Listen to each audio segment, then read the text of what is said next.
Here with Umberto Molinari's flight trimmer on board Luna Rossa. Umi, looked like an interesting day. How did you consider the conditions compared to Barcelona? Yeah, it was really nice to be back on our little boat, and it was a really interesting day.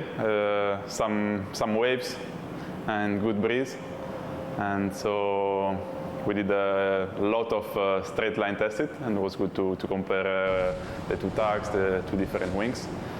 And yeah, so yeah, I think compared to Barcelona, obviously for us it's a different game. We use this boat to develop our components, and we use the AC40 in Barcelona to train a bit more the sailing team and be a bit more aware of all the conditions in Barcelona. So yes, same sailing, but different goals for sure. And yeah, you said on starboard now you have wing 3, which was wing 3, which used to be on port side. How is that cross-check going so far? Yeah, you know, it's good to be able to switch wings from side to side. We have an asymmetric boat, so it's good to check the different components in both tacks and with different sailors. It seems that it only has one flap. Does it make it easier to control, or would you say it's as complicated as the anhydro one? Yeah, it's just different. We test different, as you said, different wings, different flaps, and so it's just different. Okay, and when entering and exiting a maneuver, let's say you're on the starboard tack, what exactly are you looking at? Are you looking at trimming the boat in order to gain speed exiting, or maybe on the outboard, or just? Yes, just some basic sailing handling, no? Of course. You know, exiting a maneuver, you need to reset all the sail plan to have a better acceleration, work on the foils, same to have a better acceleration. So yeah, it's just as a normal sailing boat. You just set your sail plan and what you have in the water, just to accommodate the boat. You know, on a day like today, wavy day, also with some offset between wind and chop, let's say. Yeah. What angles are you running? Cant angles are you running? And what does cant angle bring to the trim of the boat in these days? Yeah, we're basically following the targets we're receiving from the design team, and then obviously as sailor we're putting a bit of our feelings.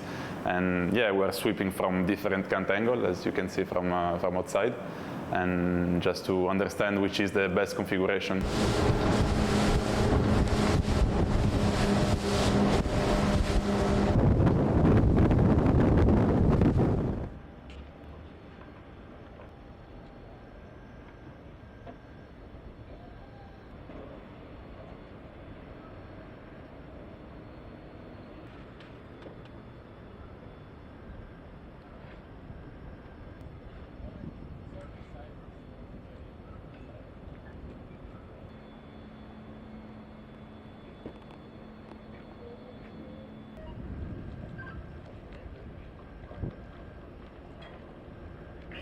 Will Bakewell, test and validation lead here at INEOS Britannia. Today was another testing day. You had to work hard for it. The weather really didn't cooperate, did it? Just talk about that just briefly. No, so we went a bit offshore in an effort to find a bit of breeze. Eventually found 7 to 10-ish knots and with about 0.7 meters of sea state. So it was, yeah, not, proper getting into the Barcelona conditions, but otherwise not a particularly useful day. Felt to us as we got further offshore, it did start to flatten down a little. We stopped getting the reflection off the shore. Maybe is that how you read it? Yeah, I think that's definitely true, and it becomes slightly less confused, a bit more ordered. But it's interesting that we will be in that zone when we come to racing. What were the goals today from your point of view? I mean, it was quite a hard day to run more structured testing, so we were really focusing in on sailor techniques and allowing them to explore the ways they want to sail a boat. We saw, maybe this is a good example of that, we saw some maybe high angles upwind being sailed and the jib being sheeted very close to the centre. Is that the sort of thing you're talking about? Yeah, I mean, they explore a whole, you know, I think the sailors are sort of natural, they optimise the system naturally, you know, it's what they do well. And so allowing them flexibility to explore whatever they want is key to it sometimes. So you let them do what they want to do, and then you to some suck in extent, the you data. know, we take all the advice from designers sort of in the preceding days and make recommendations. But on days like this, you can't be too structured about it. Was it a successful day given the conditions? Yeah, I mean, it was a lot tougher than normal. There would be better days, but yeah, every day's a school day, and you can learn quite a lot from situations like that. Those marginal conditions are really important to master. Now, we know the importance of T6 for all of this data gathering and testing that you've been doing.